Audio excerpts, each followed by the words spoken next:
Hello, military friends and families. This is from the front lines. I want to slow this one down today because what I want to talk about doesn't fit into a quick post or a clean definition or a benefit category. Today, I want to talk about service members, not just who the VA recognizes as a veteran, not just who qualifies for services, not just who checks the right box on a form. I want to talk about the full picture: Guard members, reserve members, and people whose service ended in ways they never expected or never wanted, or are still trying to make sense of. I want to say this clearly.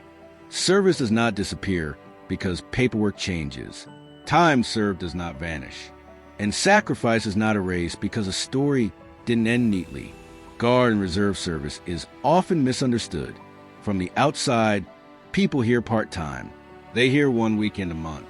They hear 2 weeks a year. What they don't see is the constant shifting. 1 foot in civilian life, 1 foot in military life, never fully settled in either place. You train knowing you could be called at any moment. You plan your life around maybes. You hold 2 identities at the same time. Then you deploy or mobilize or activate. And when you come home, the expectation is simple. Go back to normal. Go back to work. Go back to family. Go back to bills. Go back to responsibilities. There is rarely space to decompress. Rarely room to process what just happened. Rarely understanding when the weight shows up later. And when it does, people are confused. Because from the outside, it looks like you were only gone for a short time. But your body doesn't measure service in days. Your mind doesn't track stress by component. It just carries it. Then there are service members whose time ended in ways that still follow them.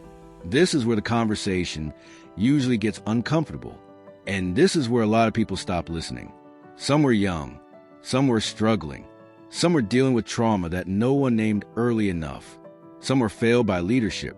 Some were failed by systems that waited too long to step in. And yes, some made mistakes. But here's what doesn't change. They still served. And for many of these service members, identify themselves as someone that served in the military doesn't feel natural or worth it. Not because of shame, but because every explanation came with assumptions. Every form came with consequences. Every conversation felt like being reduced to 1 chapter of a much longer story. So they stopped saying anything at all. They stopped raising their hand.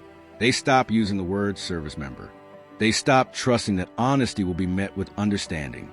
And families carry that silence too. Spouses who held things together without knowing how long they could.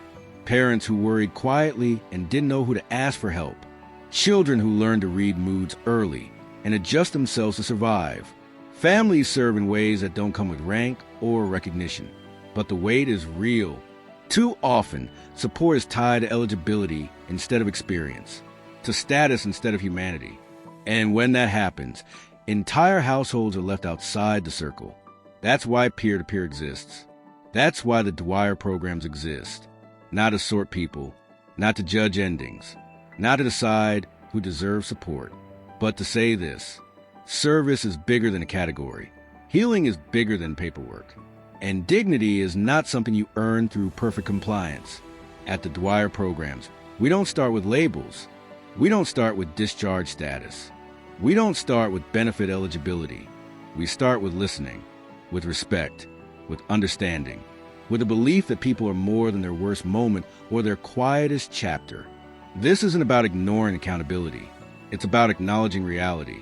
That service changes people in different ways. That not every path ends cleanly. And that people still deserve connection even when their story is complicated. If you wore the uniform and still carry something from that time, you matter. If your service was guard or reserve, it matters. If your discharge does not define your worth, that matters. If your family carried the weight with you, they matter too. This work is about widening the circle, making room for honesty, and reminding people they are still seen. That's the heart of this mission. That's why we keep showing up. And that's who the Dwyer programs are for. If you would like to connect with the Dwyer program, visit the Dwyer Coalition website. You can also visit our social media platforms where we connect the community to all the Dwyer programs and our community partners across New York State. So share, and all that good stuff. And don't forget to take care of yourself.